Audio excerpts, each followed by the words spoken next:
네, 면접 정말 중요합니다. 취업으로 가는 길에 있어서. 그래서 인사 담당자와 함께하는 면접 클리닉 시간에는요. 네. 어떻게 하면 면접에 떡하니 합격할 수 있는지 저희가 비법들 알려드리도록 하겠습니다. 네, 함께 하실 분 소개해드릴게요. 먼저 외국계 기업 T사 인사팀으로 계신 김정한 상무님, 안녕하세요. 안녕하세요.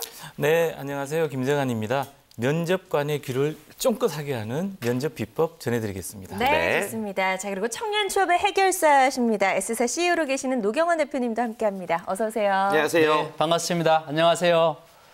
기가 살아야 운도 온다는 말이 있습니다. 오늘 어떤 취업, 면접 합격 비결도 얻어가시고 기도 팍팍 받아가시기 바랍니다. 네, 좋습니다.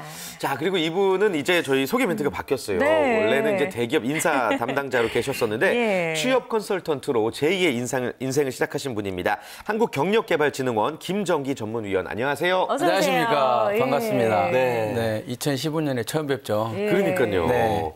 그동안은 사실 현직 인사팀으로 계셨기 때문에 좀 정보를 꽁꽁 숨기실 수밖에 없었던 입장이셨는데 이제는 마음껏 좀 풀어놓으실 수가 있겠어요. 네, 그럴 것 같습니다. 예, 기대해보겠습니다. 네, 뭐 변화라는 게 두려움과 설레임이 항상 같이 있는 건데 네. 설레이는 마음을 가지고 우리 취업 준비생들에게 제가 그동안 숨겨놨던 취업과 관련된 그런 진실을 하나씩 풀어드리도록 하겠습니다. 네, 좋습니다. 기대해 볼게요. 직무 중심의 취업 준비에 꼭 필요한 취업 전문가이십니다. CDC 취업 컨설팅의 류정석 대표님도 함께합니다. 어서 오세요. 안녕하세요. 안녕하십니까.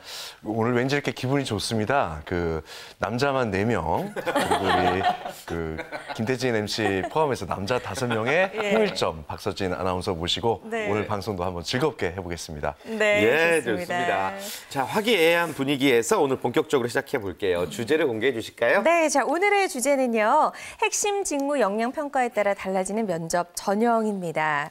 일단 이거에 따라 달라진 면접 전형을 알기 위해서는 우리가 핵심 직무 역량 평가가 무엇인지부터 좀 꼼꼼하게 짚고 넘어가야겠네요. 네, 일단 핵심 직무 역량 평가 해서 요즘 들어서 갑자기 무슨 직무 중심의 채용 이런 게 갑자기 생긴 걸로 오해하시는 분들이 계시는데 네. 사실 웬만한 기업에서는 몇 년 전부터 그리고 작년부터는 많이 활성화가 됐습니다. 네. 근데 이제 사실 정부 차원에서 이런 부분을 좀 더 강조를 하고 있는 차원이고요.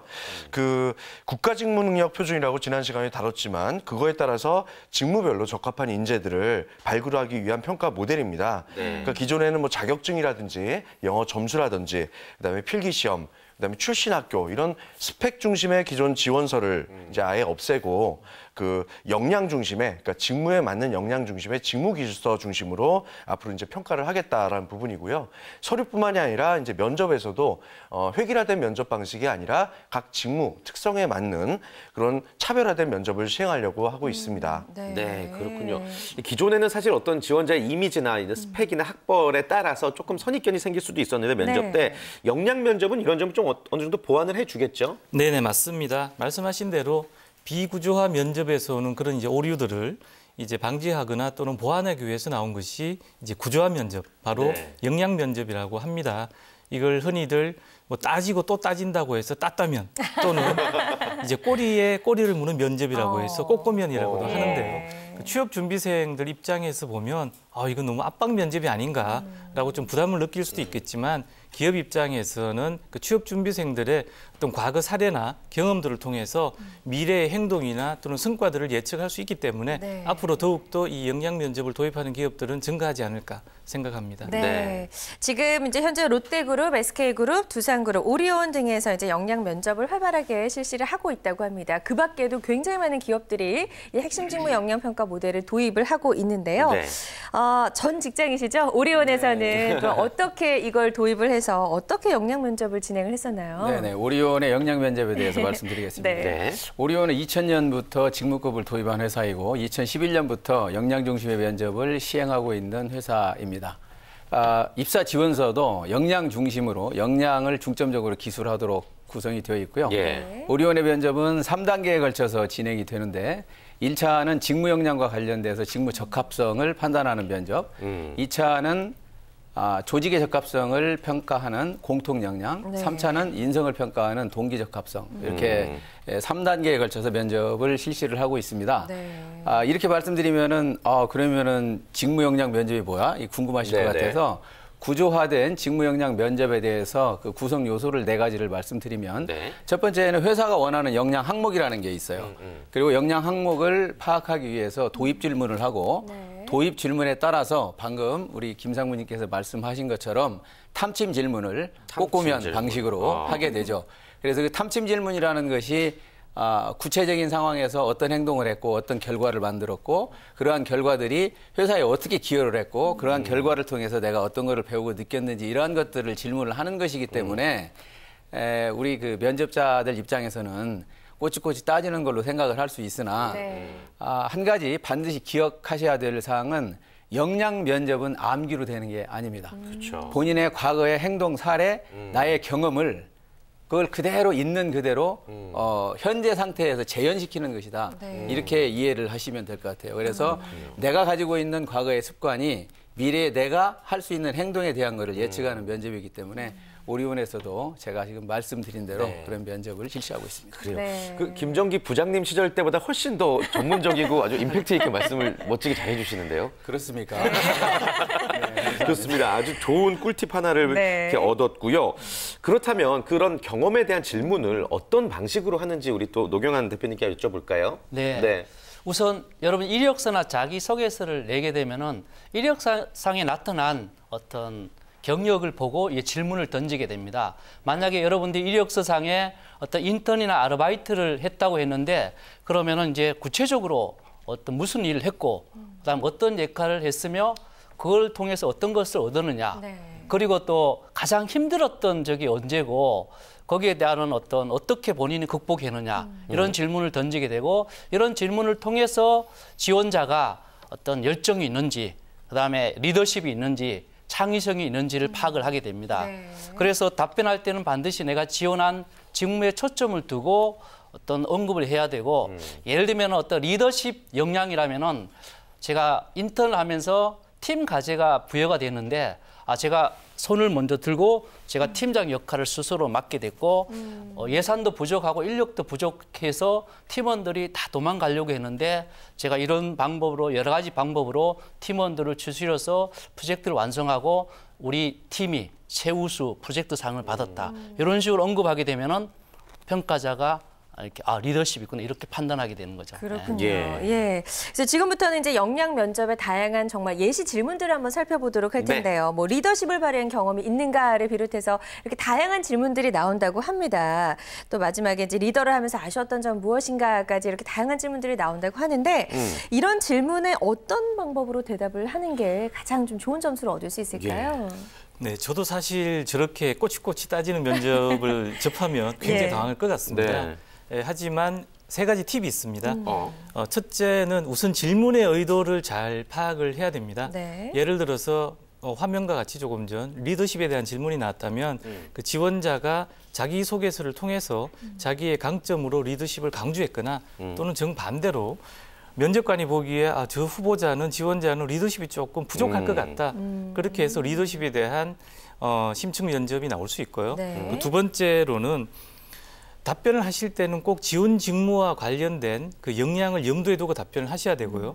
그리고 마지막으로는 숫자를 통해서 표현해서 답변하는 게 좋습니다. 근거를 네네, 맞습니다. 구체적으로 좋습니다.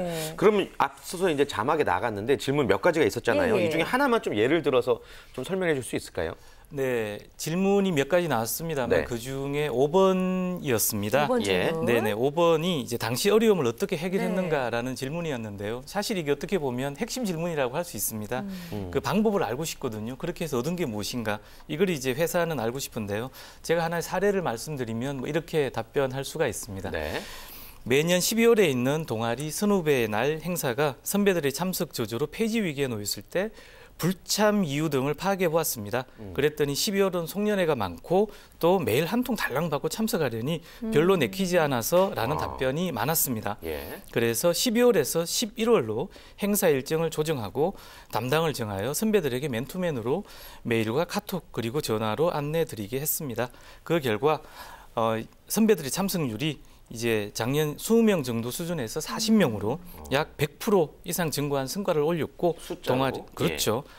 동아리 활성화에 기여한 적이 있습니다. 이렇게 답을 하면 이제 자연스럽게 본인의 기획력이나 또는 유연성 또는 커뮤니케이션 능력을 어필할 수 있기 때문에 반드시 본인이 지원하는 직무에서 요구되는 역량과 본인의 어떤 성과 그리고 이런 표현들은 숫자를 통해서 하는 것이 효과적이다라는 말씀 드리고 싶습니다. 네. 답변을 하는 요령에 대해서도 여러분들이 연구를 많이 하셔야 될 것 같고요.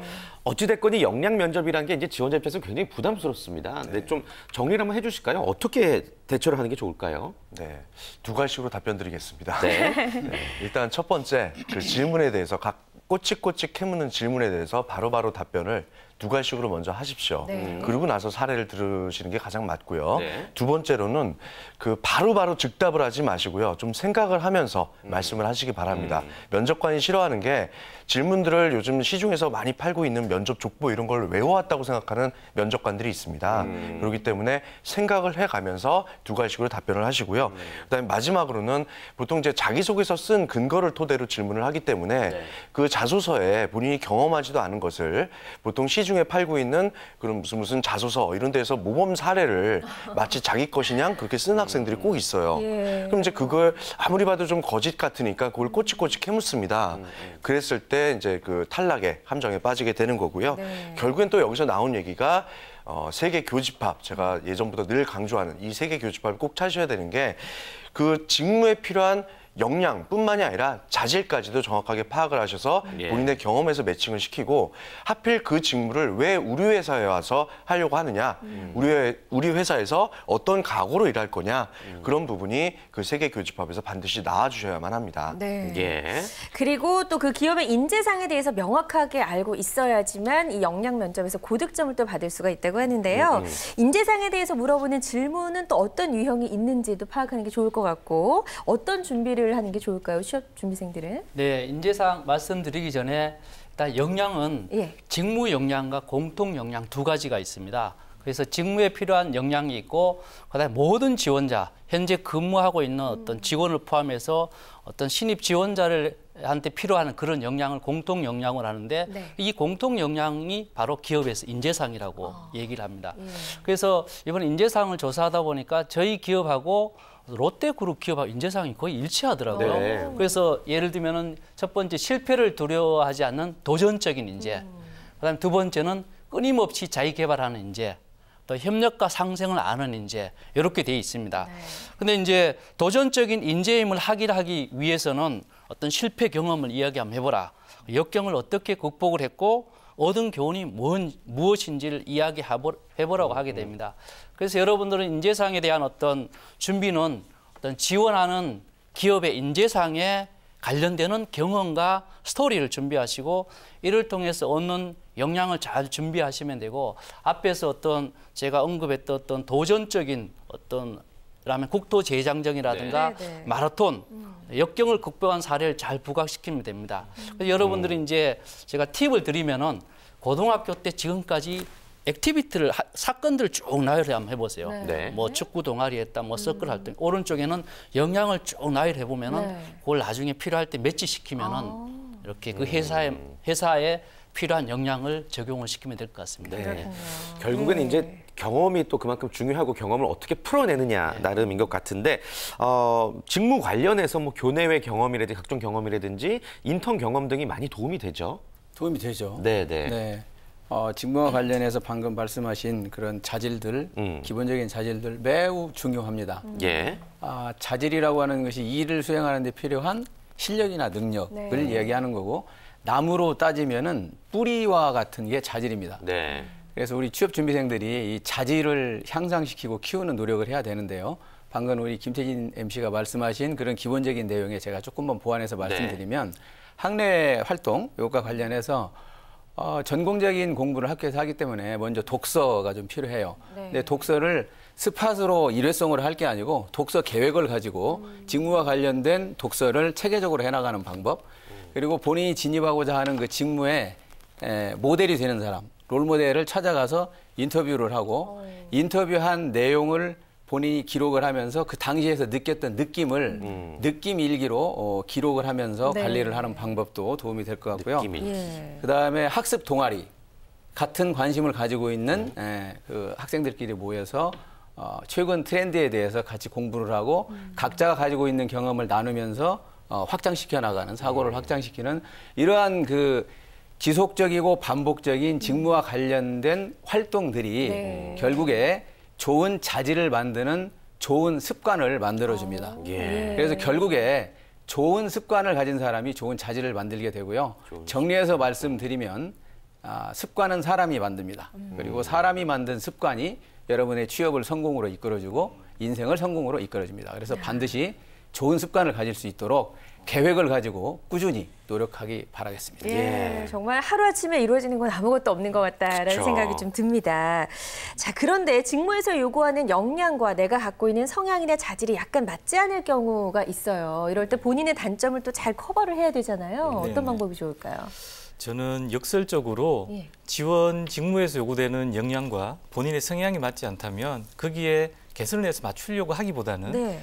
빨리 다른 직무를 찾아보라라는 말씀을 드리고 싶어요. 예. 무슨 말씀인가 하면 예를 들어서 경영학 전공자가 재무회계 분야에 지원을 하고 싶다 하면 재무회계 분야에서 요구되는 역량이란 직무 지식, 그다음에 정확성, 꼼꼼함 또는 숫자 감각 등등을 들 수 있습니다. 그런데 정작 지원자는 전공 학점도 별로 좋지 않고 꼼꼼하지도 않고 좀 덜렁대는 성격이다라는 거죠. 그러면 정말 운이 좋아서 합격했다 하더라도 적응하기는 너무 힘들 거라는 생각이 듭니다. 따라서 제가 말씀드리고 싶은 것은 이런 경우에는 누구나 사람은 한 가지 이상의 장점은 있거든요. 네. 본인의 장점을 빨리 파악을 해서 그 장점을 살려서 하고 싶은 직무에 지원할 수 있게끔 궤도를 수정하는 것이 더욱더 빠른 길이 아닐까라고 네. 생각합니다. 좋습니다. 네, 좋습니다. 예. 자, 그렇다면 또 이런 경우도 있을 것 같습니다. 그 직무에 대한 경험이 별로 없어 보이는 지원자에게 네. 뭐 당신은 그러면 어떻게 극복할 건가요? 라고 질문을 이제 많이 하실 텐데 관련해서 좀 소개해 주시고 싶은 베스트 답안이 있으시다고요? 네. 베스트 답안이 지금 저기 나오네요. 예. 면접 시 면접관의 고민 중에 하나가 여러 가지가 있지만 네. 이 친구를 뽑았을 때 과연 우리가 원하는 일을 제대로 잘 할 수 있을까 이게 고민이거든요. 그런데 신입사원 같은 경우에는 사실 직무에 대한 경험이 많지가 않죠. 많지 않은 게 아니라 없죠. 그래서 이러한 사람들의 직무 경험을 평가하는 거는 간접 경영을 통해서 직무와 관련된 그러한 경험들을 어떻게 했느냐를 가지고 평가를 하는데 네. 지금 보시는 이 사례를 보면 이 친구는 영업에 지원을 하는데 그 목표 지향적이고 그다음에 습득력 이 두 가지 역량에 대해서 본인이 처해진 상황에서 어떤 문제가 있었고 그러한 문제를 내가 어떻게 조치를 해서 어떤 결과를 만들어냈다라고 하는 거를 굉장히 그냥 이 지금 문장만 읽어보더라도 자신감 있게 표현을 하고 있어요. 그래서 직무와 관련된 이런 그 자신감 있는 자기 이야기 이러한 것들이 면접관으로 하여금 우수한 평가를 받을 수 있도록 된 아주 좋은 사례라고 봅니다. 네, 예. 좋습니다. 참고하시면 좋을 것 같고요. 이 질문과 또 비슷한 질문으로 우리는 경험이 없는 사람을 선호하지 않는데 어떻게 생각하나요? 이런 질문도 자주 또 등장을 한다고 합니다. 이런 질문을 받으면 좀 당황할 것 같은데요. 스트레스 받을 것 같은데. 우리 아까 김정한 상무께서 뭐 예. 딱따면 뭐 이렇게 예. 또 꼭 보면 얘기했는데 예. 좀 따지는 질문이지만 이런 유형의 질문은 압박 면접의 일종입니다. 그쵸. 또 제가 면접자로 갔을 때 압박 면접을 많이 보는 편입니다. 네. 예를 들면 스펙도 별로 안 좋은데 어떻게 서류 합격해서 이 자리에 오셨죠? 뭐 이렇게 얼굴이 되게 창백해 보이는데 뭐 건강은 어떠세요? 이런 식으로. 그래서 이런 앞에 얘기한 경험이 없는데 어떻게 생각하나 질문을 던지면은 모든 면접은 전쟁터와 같기 때문에 면접관이 칼로 찌른다고 해가지고 푹 찔리면은 죽게 되잖아요. 네. 결국 방패로 맞고 공격을 해야 되는데 앞에서 베스트 화면을 보셨는데 만약에 이제 이런 질문이 오면은 직무 경험은 없지만은 동아리 활동, 네. 또 국토 재장정, 다양한 아르바이트를 통해서 직무 역량과 관련되는 도전성과 또 리더십을 기를 수 있었고 또 남보다가 조직에 대한 이해를 하게 되었고 그리고 어떤 많은 경험을 통해서 많은 어떤 인맥을 구축할 수 있었다. 이걸 자신감 있고 당당하게 표현한다면은 네. 더 좋은 결과를 얻을 것 같습니다. 예. 네. 자, 오늘 이제 경험이란 단어가 굉장히 많이 나오고 있습니다. 예. 이 경험에 대해서 질문을 한다는 것은 결국에 걔가 깨달음이 있느냐 없느냐 그런 거겠죠. 꼭 그것만은 아니고요. 예. 예. 사실 그 이론만 빠삭하고 예를 들어서 4.5점 학점 만점에 4.4점을 맞았거나 그래서 자기 전공 분야에 대해서만 아주 이론적으로 빠삭하게 아는 친구들보다는 사실 회사에서 뽑는 게 모두가 다 석박사만 뽑는 게 아닙니다. 그렇기 때문에 이론보다는 자기가 어떤 경험에서 어떤 상황 대처 능력을 보였고 왜 혼자 하는 게 아니라 회사 일이라는 거는 다 같이 모여서 하기 때문에 다른 사람들과 어떻게 협업을 하고 거기에서 어떻게 문제를 해결해 나가느냐 이런 거를 검증할 수 있는 게 경험밖에 없거든요. 그러니까 경험에 대해서 꼬치꼬치 묻다 보면은 아, 이 친구가 이렇게 문제 해결을 해나갔구나 이런 부분을 보는 거고요. 또 두 번째로는 그 경험이 가짜인지 진짜인지를 검증하는 차원에서 또 그렇게 물어보는 거고 결국에는 풀어가는 과정에서 이 친구가 어떤 마인드나 소양을 갖고 있구나 이런 부분을 보기 위해서 경험을 자꾸 묻게 되는 겁니다. 그렇군요. 네.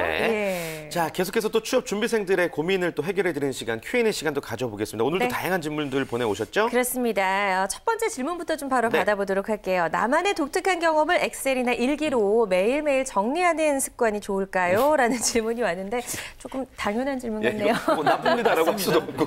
제가 예. 당연한 답변 드릴게요. 예. 바람직하죠. 예. 아, 바람직하군요. 네네. 평소에 메모하거나 일기 쓰는 습관은 참 좋은 습관이라고 네. 모두들 알고 있고요. 예. 이게 취업과 어떤 관련이 있는가 하면은 예를 들어 목표로 하는 직무와 관련된 본인만의 특별한 경험이나 그런 사례들을 평소에 잘 정리해 두면 이제 면접을 볼 때 특히 역량 면접 이런 부분에서 아주 당혹스러운 질문이 나올 수 있다고 조금 전에 계속 이야기 나오지 않습니까? 네네. 이럴 때 네. 빛을 발휘할 수 있습니다. 그래서 평소 특이한 경험 이런 것들은 잘 메모해 두시는 네. 필요가 있습니다. 잊지 않도록. 예. 앞서도 이제 전문가분들의 답변에서 뭐 요 관련한 내용이 많이 나왔기 때문에 네네. 이런 것은 분명히 좋은 습관이라 생각이 그럼요. 듭니다. 하나 더 추가하면 네. 예, 예. 지금 뭐 일기 메모 있잖아요. 예. 이걸 끝나지 않고 면접장에 그 휴대해서 가서 아. 직접 면접장에서 그걸 보여주는 자료 같은 거. 예, 지원자가 아주 좋은 점수를 주게 되었습니다. 예, 한 단계 또 발전한 더 네, 적극적인 네. 자세를 그렇죠. 보여줄 수가 있겠네요. 예, 습관이 진짜 중요한 것 같습니다. 두 번째 질문은요. 네. 직무 상식 관련 내용이 평가 기준에 얼마나 영향을 미치나요?라고 질문을 보내주셨습니다. 네. 어떻게 답변해 줄 수 있을까요? 예, 직무 상식이라고 하면은 직무와 관련된 알고 있어야 되거나 알아야 될 그런 지식들을 얘기하는 거죠. 네. 근데 지금 채용이 어떻게 바뀐다고요? 직무 중심의 예. 채용으로 네. 바뀐다고 하죠. 그러면 직무 중심의 채용으로 바뀌게 되면 직무와 관련된 상식들을 알아야지 소통이 됩니다. 전산을 지원하는 사람이 전산 용어를 모르거나 그 전산 용어에 대한 개념을 정확히 파악하고 있지 않으면 의사소통하는 데 어려움이 있겠죠. 그래서 직무와 관련된 기본적인 용어 그리고 그 용어에 대한 개념 그런데 용어와 이 용어에 대한 개념이 나의 언어로 이야기할 수 있을 수준으로 이해를 하고 계시면 도움이 많이 될 것 같습니다. 네, 네, 좋습니다. 자, 세 번째 질문도 네. 한번 바로 가볼게요. 여러 방면에서 뛰어난 인재, 하이브리드 인재가 될 수 있는 방법이 있을까요? 라고 질문 보내주셨습니다. 이걸 어떻게 한마디로 정리할 수 있을까요? 그러게요. 일단 좀 예. 어떤 준비를 하는 게 좋을까요, 대표님? 아, 인재도 하이브리드 인재가 나오는군요. 예. 예. 일단 제 생각에는 이제 어떤 평가위원마다 좀 차이가 있지만은 네. 여러 방면에서 잘하는 것보다는 내가 지원한 직무에서 남보다가 뛰어난 능력, 보통 어떤 면접관이 묻는 질문 가운데 하나가 당신은 남보다 뛰어난 게 뭡니까 물으면은 저는 남보다가 뛰어난 것은 여러 가지 잘합니다. 이런 사람 별로 선호하지 않게 되거든요. 그래서 여러분들이 SWOT, 스워트 분석으로 자신의 강점과 약점을 분석하고 또 외부의 위협과 어떤 기회 요인을 분석해서 약점은 최소화하거나 피하는 것이 좋고 또 강점은 더 강하게 하고 활용하는 것이 네. 바람직하다고 봅니다. 네. 그래서 다시 요약하면은 뭐 여러 가지 잘하기 위해서 에너지 소비하는 것보다가 내가 지원한 직무에 그 영향을 더 강화하는 쪽에 에너지를 소비하는 것이 바람직합니다. 네, 네. 한 곳에 역량을 좀 네. 집중해서 개발하는 게 중요하다라고 말씀을 해주셨고요. 네 번째 질문입니다. 기업 문화가 추상적으로 느껴지는데요. 어떻게 할 수 있을까요? 라는 질문이 들어왔습니다. 이것도 약간 초보 취업 준비생이 보낸 질문 같다는 생각이 드네요. 질문도 추상적으로 느껴집니다. 네. 네.